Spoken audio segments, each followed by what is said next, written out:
Hello dear student, welcome to our YouTube channel Komal intermediate classes.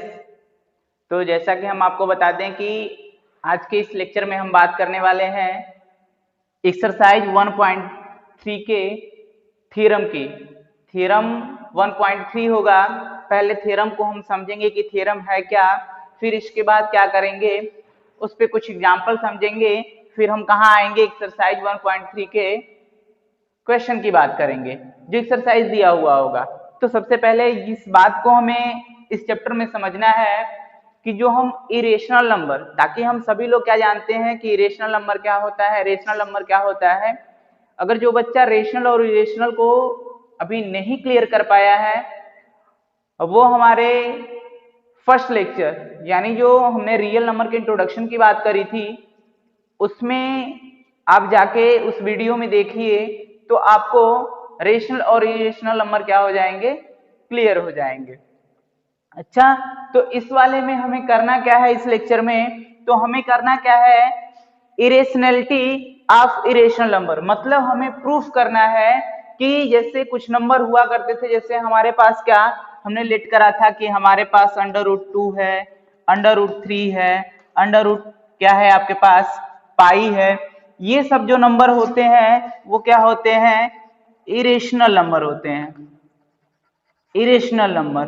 लेकिन ये सीधे सीधे हम लोगों ने जब इरेशनल नंबर क्लास 9th में पढ़ा था तो उसमें सीधे सीधे इन बातों को समझ लिया था कि नहीं ये क्या है, इरेशनल नंबर होते हैं। लेकिन इरेशनल नंबर प्रूफ कैसे किया जाता है इस चीज को हम समझे नहीं थे। तो इस चैप्टर में हमें बेसिकली इन्हीं सब नंबरों को समझना है। तो थोड़ी सी आपको परिचित कराते हैं इससे। तो जैसे आप मान लीजिए कि जो आपके पास रियल नंबर हुआ करता था, रियल नंबर में हम पढ़े थे किसको, रेशनल नंबर को, और किसको पढ़े थे, इरेशनल को। रेशनल नंबर को और इरेशनल नंबर को। तो हम कहते थे जिस नंबर को p/q के फॉर्म में लिख लिया जाएगा, जहां q नॉट इक्वल टू 0 होगा, तो वो नंबर आपका क्या होगा, रेशनल नंबर होगा।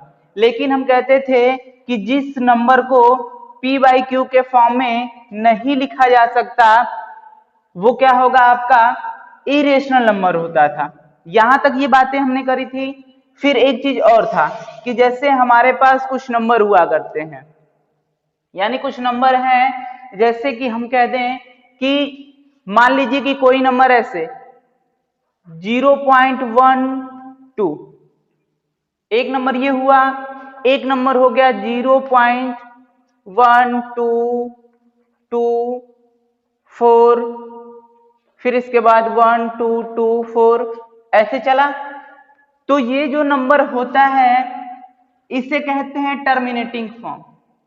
टर्मिनेटिंग फॉर्म का मतलब क्या हुआ कि डेसिमल के बाद कोई नंबर जाके क्या हो गया, रुक गया। इसको कहते हैं नॉन टर्मिनेटिंग, क्योंकि ये रुक नहीं रहा है, नॉन टर्मिनेटिंग रिपीटिंग फॉर्म। अब इसका मतलब समझिएगा कि ये नंबर क्या हुआ, नॉन टर्मिनेटिंग तो है, मतलब क्या है कि ये रुक नहीं रहा है, लेकिन क्या कर रहा है आपके पास, टर्मिनेट कर रहा है। ये क्या है कि ये नॉन टर्मिनेटिंग है। बात तो समझिएगा, टर्मिनेट का मतलब रुक गया, नॉन टर्मिनेट का मतलब रुका नहीं, लेकिन रिपीटिंग फॉर्म है। तो इस नंबर को कहते क्या है आपके पास, नॉन, ये टर्मिनेटिंग फॉर्म हो गया, ये नॉन टर्मिनेटिंग रिपीटिंग फॉर्म। जब मतलब क्या हुआ कि ये आपका टर्मिनेटिंग, ये हुआ non terminating, non terminating repeating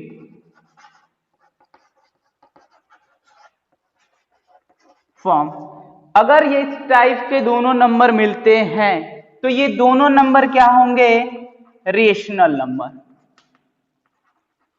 ये क्या होंगे, रेशनल नंबर। लेकिन जब कोई नंबर ऐसे मिले 0.12356 9 1 0 4, 5 ऐसे कोई नंबर मिलने लगे तो क्या हुआ, ये नॉन टर्मिनेटिंग है, पहले तो रुक भी नहीं रहा है, डेसिमल के बाद चलते गया, फिर रिपीट भी नहीं कर रहा है। तो जब कोई number non terminating, non repeating, non terminating, non repeating form का हो, non terminating, non repeating form का हो, तो उस नंबर को क्या कहते हैं, इरेशनल। क्या बोलते हैं, इरेशनल। बस थोड़ा थोड़ा आपको हमने परिचय कराया इन नंबर से कि क्या हुआ कि जब पहले चीज जो रियल है, रियल में हम दो चीजों को पढ़ लेते हैं, रेशनल नंबर, इरेशनल, क्योंकि इस टॉपिक में हमें जो पढ़ना है वो इरेशनल नंबर कैसे प्रूफ किया जाता है उसकी बात करनी है। तो पहली चीज हो गया आपका रियल नंबर जो था, रियल नंबर को हमने रेशनल नंबर और इरेशनल नंबर में डिवाइड करा, तो फिर देखा कि जो रेशनल नंबर है वो p बाई क्यू के फॉर्म में लिखा जाता है, where Q not equal to 0। दूसरी बात कि जो नंबर आपका p बाई क्यू के फॉर्म में नहीं लिखा जा सके वो क्या हो गया, आपका इरेशनल नंबर हो गया। फिर हमने देखा कि जैसे कुछ नंबर को कि 0.12 ये नंबर डेसिमल के बाद क्या हो गया, रुक गया, तो इस नंबर को टर्मिनेटिंग फॉर्म बोलते हैं। कुछ नंबर क्या हुए कि डेसिमल के बाद रुके तो नहीं, लेकिन क्या हुए कि कुछ नंबर के बाद वो फिर रिपीट करने लगे, जैसे 1 2 2 4 के बाद फिर 1 2 2 4 आने लगा, तो ये non terminating but repeating form. तो अगर इस टाइप के नंबर हो, टर्मिनेटिंग भी हो या फिर नॉन टर्मिनेटिंग हो बट रिपीटिंग फॉर्म हो, तो उस नंबर को क्या बोलेंगे, रेशनल नंबर। क्लियर हुआ बिल्कुल। आगे कहता है कि जब कोई नंबर नॉन टर्मिनेटिंग फॉर्म का रहेगा और नॉन रिपीटिंग फॉर्म का रहेगा तो उस नंबर को कहां रखेंगे, इरेशनल नंबर को इरेशनल नंबर में रखेंगे। जैसे आप कहते हैं कि 22/7 तो लिख लेते हैं कि 3.14, क्योंकि इससे आपका काम चल जाता है। एक्चुअली ये किसकी वैल्यू होती है, पाई की वैल्यू होती है। तो जब इसको लिखते हैं तो आप इतने के बाद रुक जाएंगे तो कहेंगे कि रेशनल नंबर होगा, लेकिन ये रुका नहीं है, हम कोई वैल्यू फाइंड करने के लिए 3.14 तक हम क्या कर लेते हैं, इसको टर्मिनेट कर लेते हैं। बट ये क्या होता है, non terminating, non repeating form को फॉलो करता है, इसलिए ये नंबर कहां रखा जाता है, इरेशनल नंबर में रखा जाता है। बातें क्लियर हुई रेशनल नंबर की और इरेशनल नंबर की। तो थोड़ी सी एक बात और समझिएगा कि करना क्या है हमें, कि अब जैसे कोई हमारे पास इरेशनल नंबर हो, यही चीजें समझा रहे हैं कि मान लीजिए कि हमारे पास कोई इरेशनल नंबर हो और इसमें क्या कर दें, रेशनल नंबर को जोड़ दें, ऐड कर दें। तो रेशनल नंबर में, इरेशनल नंबर में यदि हम क्या ऐड करते हैं, रेशनल नंबर ऐड करते हैं, तो हमें जो नंबर मिलेगा वो नंबर इरेशनल नंबर मिलेगा। या फिर इसी का हम क्या कर दें, अपोजिट कर दें, रेशनल कर दें प्लस क्या कर दें, इरेशनल कर दें, तब भी हमें कौन सा नंबर मिलेगा, इरेशनल नंबर मिलेगा। फिर हम कह दें, शॉर्ट लिख रहे हैं, आई से इरेशनल, आर से रेशनल की बात कर रहे हैं, फिर हम कह दें इरेशनल प्लस इरेशनल, तब भी हमें क्या मिलेगा, इरेशनल नंबर मिलेगा। क्लियर हुआ। अच्छा, अब कह दें कि इरेशनल माइनस रेशनल, तब भी इरेशनल, या फिर रेशनल माइनस इरेशनल, तब भी आपके पास क्या मिलेगा, इरेशनल। क्यों इन चीजों को हम बता रहे हैं, इस चीज को हम आगे प्रूफ करने की कोशिश करेंगे।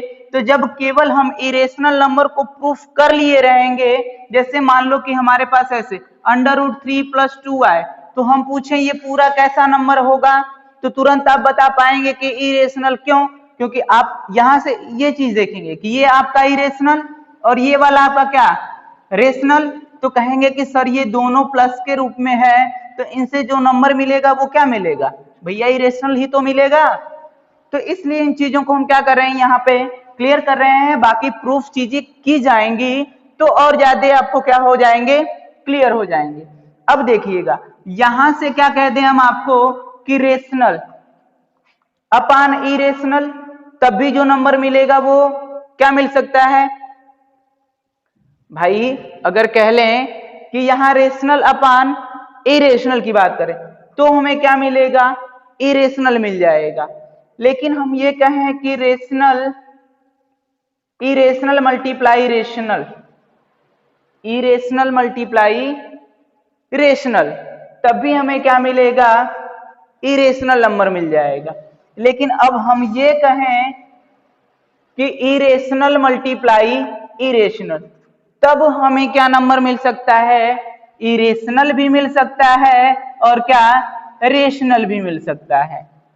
अब समझिएगा, मान लीजिए हमने √3 मल्टीप्लाई √3 करा तो हमें जो नंबर मिला अब वो 3 मिल गया, तो ये रेशनल नंबर मिल गया। लेकिन मैं ये कहूं कि मान लीजिए कि आपके पास √6 मल्टीप्लाई √2, तब जो अब हमें नंबर मिलेगा इसके बाद वो कैसा नंबर, भैया इसका मल्टीप्लाई करके देख लो, इसका मल्टीप्लाई करेंगे तो यही तो बना आपका, जैसे √12 बन गया, √12 को कर सकते हैं 4 मल्टीप्लाई 3, तो 2 तो बाहर आ जाएगा बट √3 रहेगा, तो √3 है तो ये आपका क्या है, इरेशनल नंबर ही तो हुआ। आई होप ये चीजें आपको बिल्कुल क्लियर हुई होंगी। तो अब हम पढ़ेंगे थियरम को। थियरम में आपको करना क्या है, कहेगा कि आपके पास एक पी प्राइम नंबर दिया हुआ है और पी को कहेगा कि समझ लीजिए कि इससे ए स्क्वायर क्या है, डिविजिबल है, तो प्रूफ करिए कि ए स्क्वायर भी क्या होगा, इस प्राइम नंबर से डिविजिबल होगा। इस चीज को आपको क्या करना है, प्रूफ करना है। तो अब हम पढ़ेंगे किसको, थ्योरम 1.3 को, जहां से इरेशनलिटी प्रूफ हो जाएगा आपका इरेशनल नंबर का। ओके,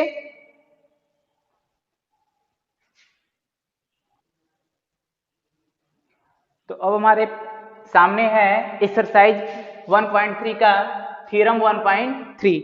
कह रहा है कि let P be a prime number if P divides A square then P divides A. हमें प्रूफ क्या कर देना है कि यदि P क्या है आपका एक प्राइम नंबर की बात कर रहा है, तो कह रहा है कि P जो डिवाइड्स है वो किससे है, मतलब क्या है, if P divides A square, मतलब ए स्क्वायर को यदि P क्या करता है, डिवाइड कर देता है, तो हमें प्रूफ कर देना है कि P किसको डिवाइड करेगा, ए को भी डिवाइड करेगा, जहां ए क्या है आपका एक पॉजिटिव इंटीजर है। तो हम लेट कर लेंगे,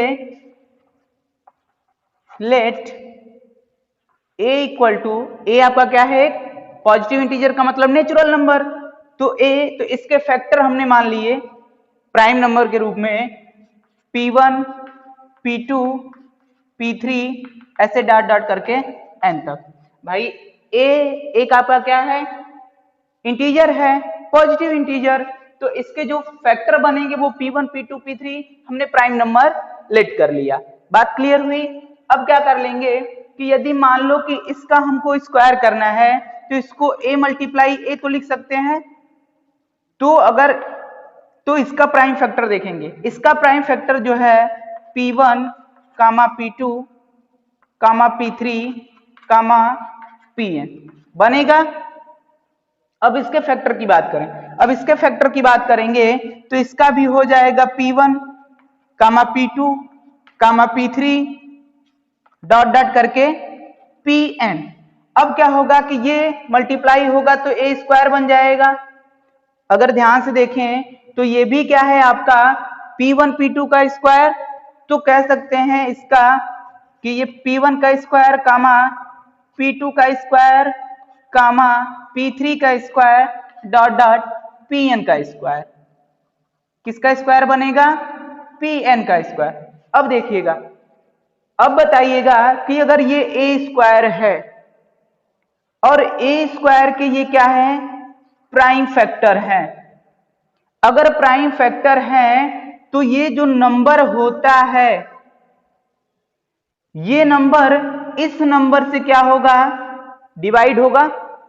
भाई इधर के जितने भी फैक्टर होंगे वो फैक्टर इस ओरिजिनल नंबर को, जिस नंबर का ये क्या है फैक्टर है, बात को अगर समझेंगे तो अच्छे से बिल्कुल क्लियर हो जाएगा। कि मान लिया हमने कि हमारे पास a एक नेचुरल नंबर है, इसके factor prime factor p1 p2 p3 हैं।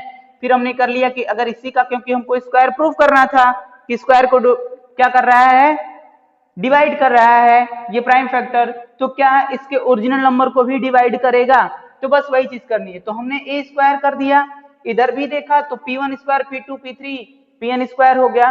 तो हमने देखा कि a स्क्वायर को ये जो प्राइम फैक्टर है ये क्या कर रहा है, डिवाइड कर रहा है। जब डिवाइड करेगा इससे इससे ये वाला नंबर अगर डिवाइड हो जाएगा तो इसका जो ओरिजिनल नंबर होगा यानी ए भी तो इससे क्या होगा, डिविजिबल होगा।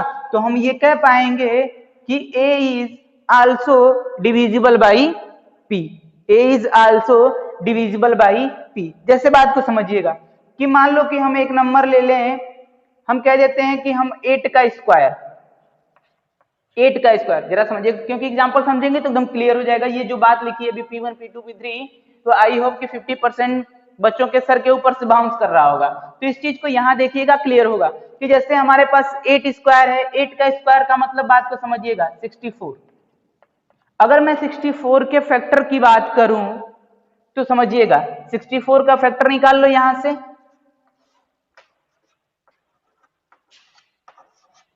भाई कर लो यहां से। तो ये आपका कितना हो जाएगा 16, फिर 2 करोगे 8 होगा, फिर 2 करोगे 4, फिर 2 करोगे 2, 1 2 3 4 5 6 टाइम हुआ। तो बताओ 2 मल्टीप्लाई 2 मल्टीप्लाई 2 मल्टीप्लाई 2 मल्टीप्लाई 2, ये क्या बन गए, ये 64 के क्या बन गए, फैक्टर बन गए। तो अगर मैं इसमें से अब कहूं कि इस 2 से ये 64 डिविजिबल है, बिल्कुल है। अगर ध्यान से देखो तो ये है क्या, 8 का स्क्वायर ही तो है। तो अगर इसका ओरिजिनल नंबर लिखो, जैसे इसका a स्क्वायर का ओरिजिनल नंबर a लिखा गया था, वैसे ही 64 किसका स्क्वायर है, 8 का। तो इसका ओरिजिनल नंबर अगर हम लिखें तो वो क्या बनेगा, 8 के फैक्टर की बात करूं तो 2 मल्टीप्लाई 2 मल्टीप्लाई 2 तो बना, यानी इस 2 से ये ओरिजिनल नंबर भी तो डिविजिबल हुआ भैया। इस फैक्टर से इसका ओरिजिनल भी तो डिविजिबल हुआ, वही चीज बस यहाँ एक के टर्म में लिखी हुई है। बाकी क्लियर हुआ। आगे अब हम किसकी बात करेंगे, थ्योरम 1.4 की। तो थ्योरम 1.4 में हम किसको प्रूव करेंगे कि एक आपका क्या, मान लीजिए कि अंडर रूट पी एक क्या हो जाएगा, आपका प्राइम नंबर हो जाएगा। तो प्राइम नंबर को आपको इरेशनल के रूप में क्या करना है, प्रूफ करना है। तो उसकी बात करेंगे, ये चीजें बिल्कुल क्लियर हुई होंगी, नोट कर लीजिए इसको अच्छे से, फिर आगे थ्योरम पढ़े 1.4।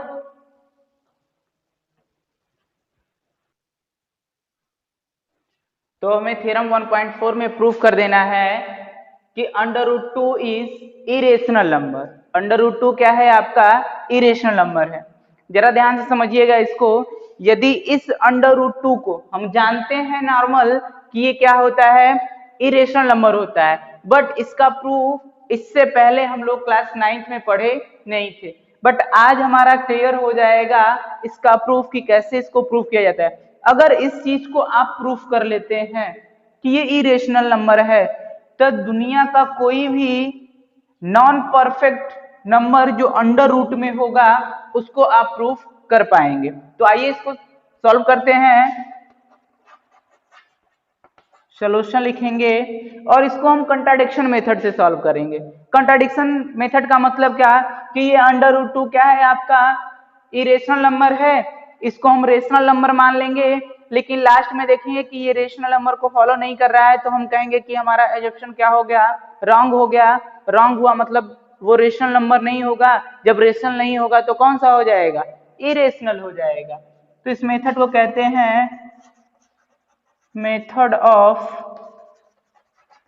कंट्राडिक्शन। क्लियर हुआ।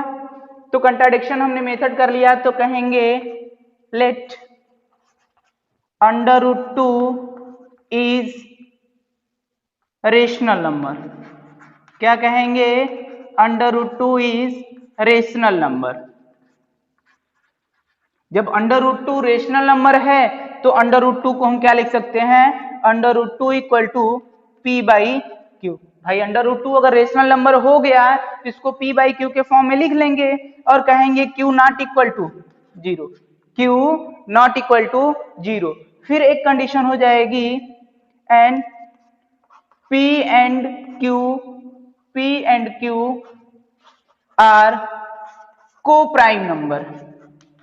P and Q are coprime number. अब को प्राइम नंबर की बात आई तो अब आपको पता होना चाहिए कि को प्राइम नंबर कौन कौन से होते हैं या को प्राइम नंबर कहते किसे हैं। तो इस चीज को समझते हैं यहां से कि को प्राइम नंबर वे नंबर होते हैं जिनका HCF क्या होता है? 1 होता है। तो लिख सकते हैं यहां से को प्राइम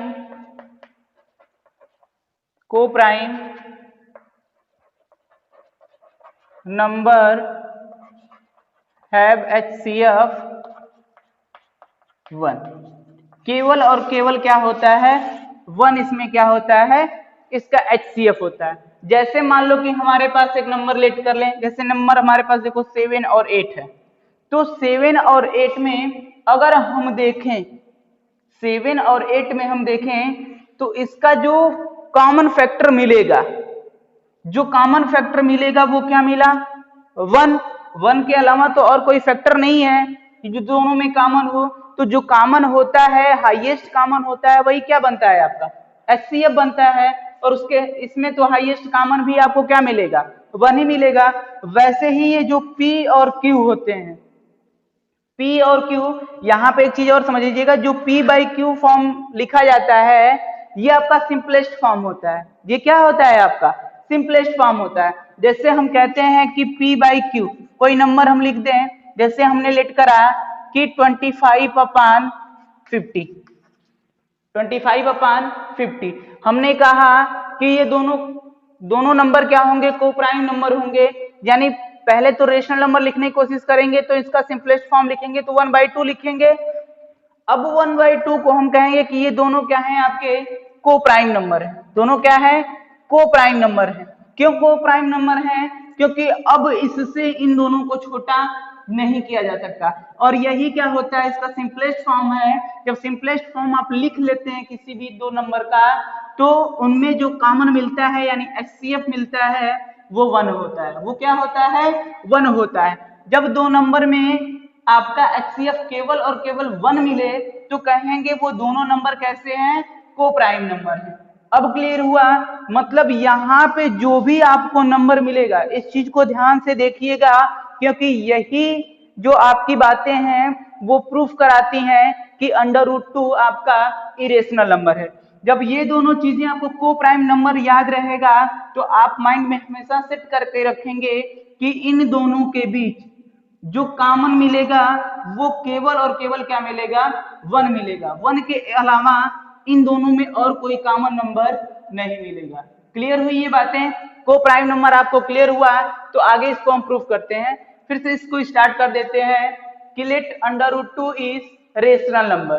तो जब रेशनल नंबर है तो इसको √2 को हम क्या लिख सकते हैं? P by Q form, where Q not equal to 0 and P and Q are coprime number. Coprime number have HCF 1। Clear हुआ? अब आगे बात करेंगे इसमें तो होगा क्या? ध्यान से देखिएगा। जब ऐसा हो जाएगा तो यहां से √2 equal to P by Q हो जाएगा। इसको ऐसे भी लिख सकते हैं √2 P Q equal to P, both side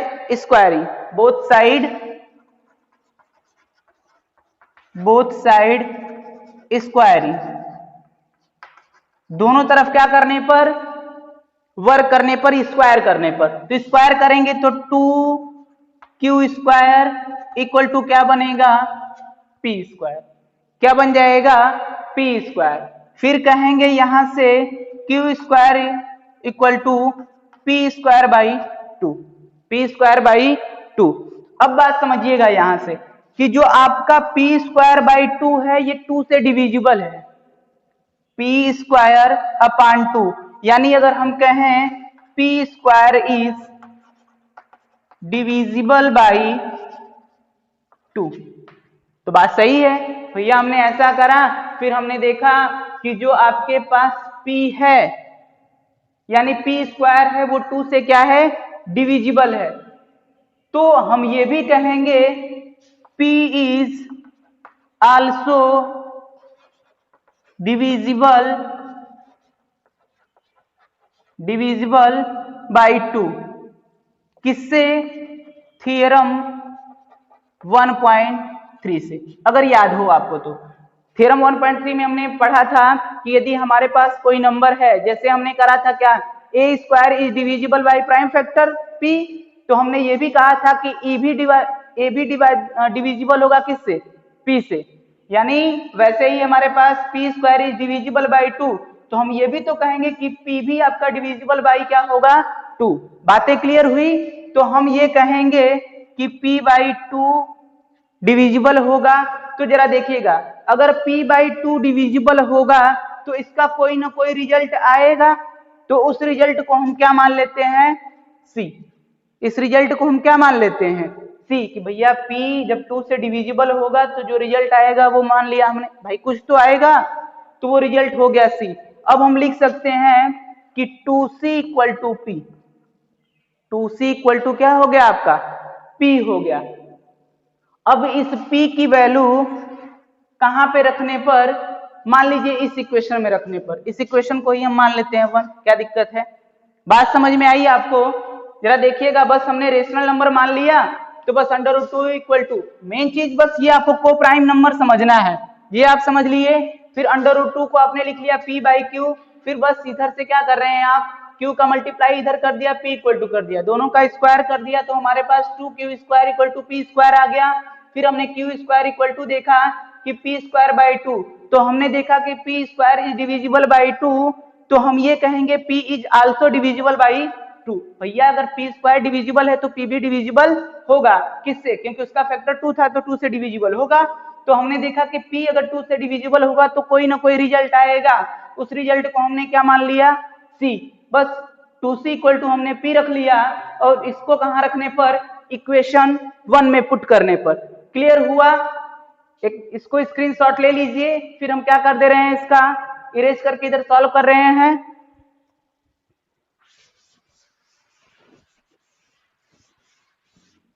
कर लेंगे आप उधर का, चीजें समझ में आई होंगी आपको।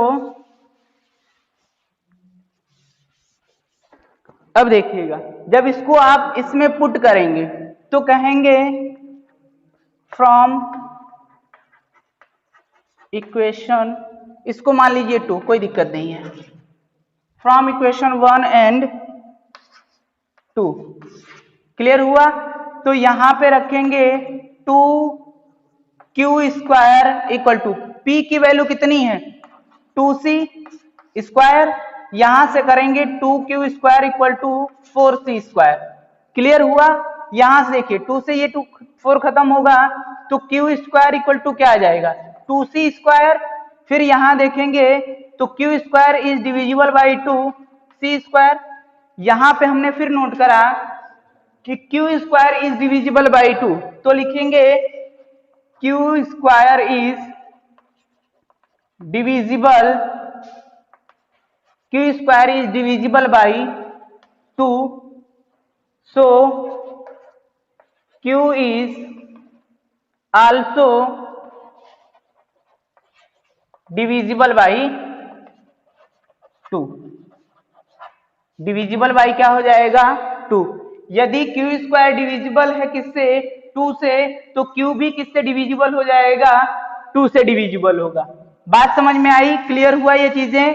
तो अब देखिएगा, अगर ऐसा होगा तो q बाई 2 का भी कोई रिजल्ट आएगा, और वो रिजल्ट कितना आ गया, मान लिया हमने, अब डी, भैया q स्क्वायर बाई 2, जो q स्क्वायर बाई 2 है ये डिविजिबल किससे है, 2 से डिविजिबल है तो हम ये भी तो कहेंगे कि Q भी डिविजिबल होगा 2 से, तो Q भी 2 से डिविजिबल हुआ, डिवाइड हुआ, तो उसका रिजल्ट हमने मान लिया कितना आ गया D।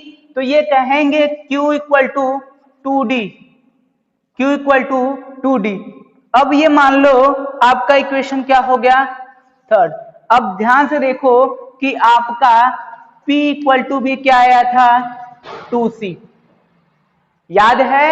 अब देखिएगा Q और P में आपको जो कॉमन फैक्टर मिला वो क्या मिल गया 2, भैया देख लो 2 मिल गया, तो कहेंगे कि ये हमारा जो कॉमन फैक्टर मिला है ये हो ही नहीं सकता भैया, 2P और Q में कॉमन फैक्टर नहीं हो सकता।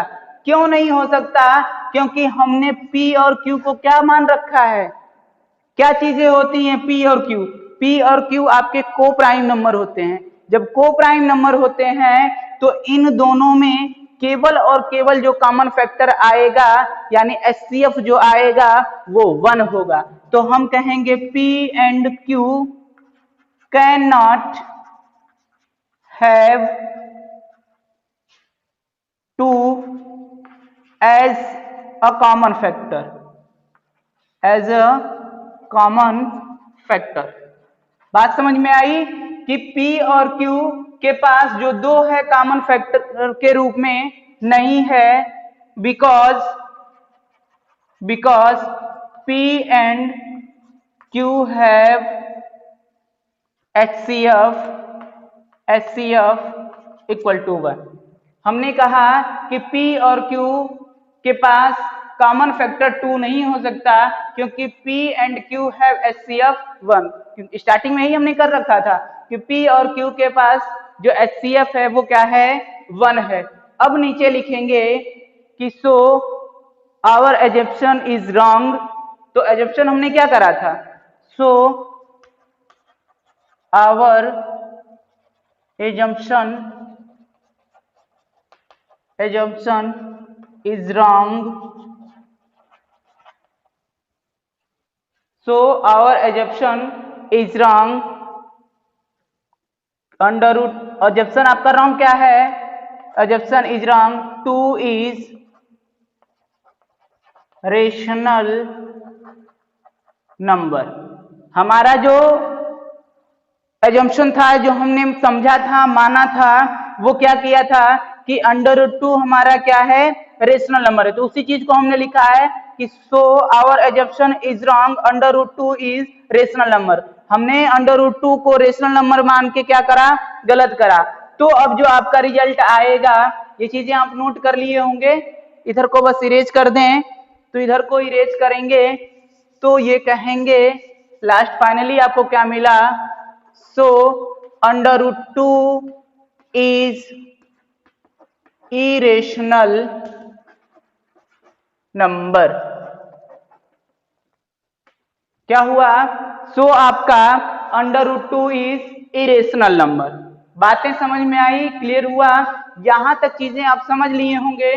तो बस आपको आगे ये देखना है कि P और Q can not have any common factor, यानी P और Q के पास केवल 1 के अलावा दूसरा कोई कॉमन फैक्टर नहीं मिलना चाहिए। अगर कोई भी कॉमन फैक्टर मिला तो हमारा जो असम्पशन होता है, जो हमने माना होता है कंट्राडिक्शन के लिए, वो हमारा क्या होता है, रॉन्ग होता है। जब रॉन्ग होगा तो हमने रेशनल नंबर ही तो अंडर रूट 2 को लेट करा था। जब ये रेशनल नंबर नहीं होगा तो क्या बनेगा, इरेशनल नंबर। एक और एग्जांपल समझाते हैं, उस चीज से और आपकी बातें क्लियर होंगी। नोट कर लीजिए इसको, ओके।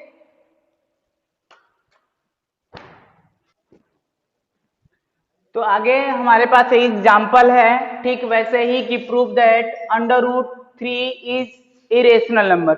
इसको फिर से ध्यान से समझेंगे, दोनों अगर क्वेश्चन आप समझ लेंगे तो फिर मैंने कहा आपसे, रिपीट की अपनी बातें, कि दुनिया के किसी भी नंबर को जो अंडर रूट में नॉन परफेक्ट होगा, नॉन परफेक्ट स्क्वायर होगा, उसको आप सॉल्व कर पाएंगे, उसको बता पाएंगे कि रेशनल नंबर कैसे होता है। बिल्कुल आराम से समझिए, माइंड को फ्रेश करके चीजें समझ में आएंगी।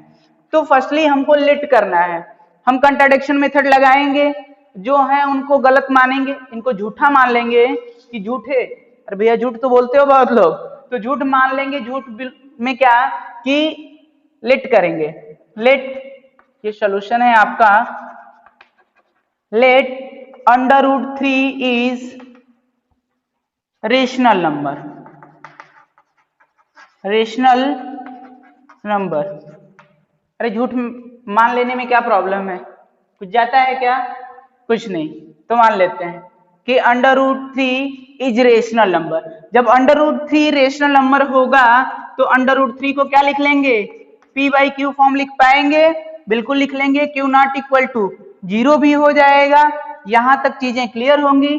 फिर हम कहेंगे p and q are coprime number, इतना भी कर पाएंगे आराम से। तो जब कर पाएंगे तो को प्राइम नंबर है तो बार बार नहीं लिखेंगे कि HCF है 1, हम समझ गए कि को प्राइम नंबर है तो इन दोनों के बीच जो HCF आना चाहिए वो क्या आना चाहिए, 1 के अलावा जो भी आएगा तो हमारा जो एजम्पशन हो जाएगा रॉन्ग। तो अब क्या करेंगे, इनका क्या कर देंगे, लिख सकते हैं √3 Q इक्वल टू P। अब स्क्वायर कर देने पर बोथ साइड स्क्वायरिंग, तो जब स्क्वायरिंग करेंगे तो ये 3Q स्क्वायर इक्वल टू क्या बन जाएगा, P स्क्वायर बन जाएगा यहां से। अब देखिएगा Q स्क्वायर इक्वल टू लिख सकते हैं P स्क्वायर बाई 3, लिख लेंगे ना यहां से। तो कहेंगे कि P square is divisible by 3, भाई P स्क्वायर 3 से क्या है, डिविजिबल है। तो फिर हम ये कहेंगे कि P बाई 3 इज भाई P स्क्वायर 3 से डिविजिबल है तो P is also divisible by 3, लिख देते हैं यहाँ पे, कोई दिक्कत नहीं है। P square is divisible by 3, so P is also divisible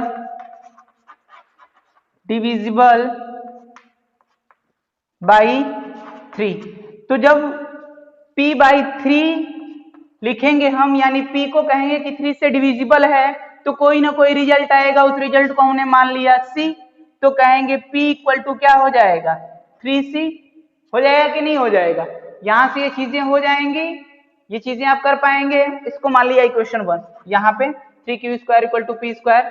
अब क्या करेंगे, P की वैल्यू क्या करने पर, पुट करने पर, कहां पे पुट करेंगे,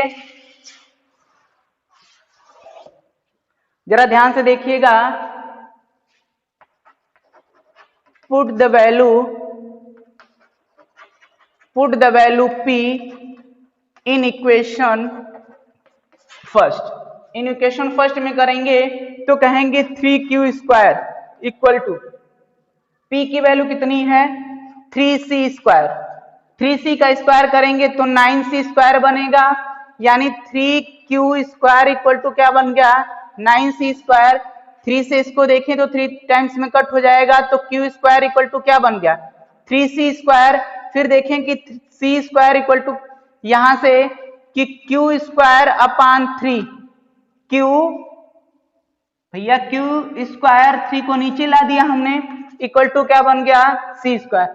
फिर हमने देखा कि अरे ये तो फिर वही वैसे ही आने लगा, भाई P की जगह बस Q होने लगा, तो हमने कहा कि Q स्क्वायर 3 से क्या है, डिविजिबल है। ध्यान से बस यही 2-4 चीजें समझनी है, समझ गए तो फिर बन जाएगा।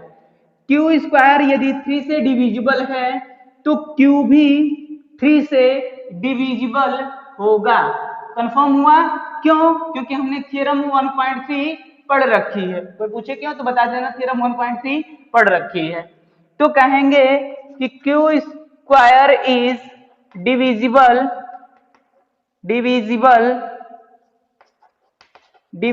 बाई 3, तो Q is also divisible by 3। जब Q आल्सो डिविजिबल बाई 3 होगा तो कहेंगे Q 3 से जब डिविजिबल होगा तो कोई रिजल्ट आएगा D, कोई रिजल्ट क्या आएगा, D आ जाएगा। तो कहेंगे Q इक्वल टू क्या, 3D, Q इक्वल टू क्या हो गया, 3D। फिर हमने देखा, क्या देखा, यहां से देखिएगा क्या देखा, हमने देखा कि Q इक्वल टू भी 3D आ गया और P इक्वल टू भी क्या आ गया, 3C आ गया। यहाँ पे चीजें दिख रही हैं आपको, ये चीजें अगर दिख रही हैं तो यहीं पे कर रहे हैं। कैमरा में दिख रहा है कि नहीं देखते हैं इसमें। तो कहेंगे आपका कि P इक्वल टू आपका क्या बना है, P इक्वल टू 3C और Q इक्वल टू क्या बन गया, 3D बन गया। फिर हमने देखा, क्या देख लिया भैया कि P और Q में 3 कॉमन मिल गया। P और Q में क्या मिल गया, 3 कॉमन मिल गया, जबकि ये मिलना नहीं चाहिए। क्यों नहीं मिलना चाहिए, क्योंकि P और Q आपका को प्राइम नंबर है। तो कहेंगे यहां से P and Q cannot have 3 as a factor, यही तो कहेंगे कि P and Q cannot have 3 as a factor because क्यों लिखेंगे, शॉर्ट लिख दिया BCZ, बिकॉज आपका जो P एंड Q को prime number, P and Q और को प्राइम नंबर। बातें क्लियर हुई, क्योंकि P और Q क्या है आपका को प्राइम नंबर है। तो फिर नीचे सब कहेंगे वो चीजें हो गई होंगी, तो यहां से लिख दे रहे हैं इधर। तो अब इधर लिखेंगे क्या कि so our assumption is wrong, under root 3 is rational number, under root 3 is rational number। तो नीचे लिखेंगे so we can say under root 3 is irrational number। चीजें वही हैं, थोड़ा सा पढ़ना लिखना है तो चीजें समझ में आ जाएंगी आपको। फर्स्टली हमको क्या करना है, लेट कर लेना है कि under root 3 is rational number. जब रेशनल नंबर होगा तो अंडर रूट 3 को हम लिख पाएंगे P बाई Q के फॉर्म में, फिर Q नॉट इक्वल टू 0, फिर कहेंगे P and Q are coprime number. Clear हो गया यहाँ तक। तो अब इसी चीज के साथ अब क्या करेंगे, हम कुछ कैलकुलेशन करेंगे। तो वो कैलकुलेशन हमने क्या, क्रॉस मल्टीप्लीकेशन करा, तो under root 3Q equal to P आया, फिर बोथ साइड स्क्वायरिंग कर दिया हमने, तो 3Q square equal to P square आ गया।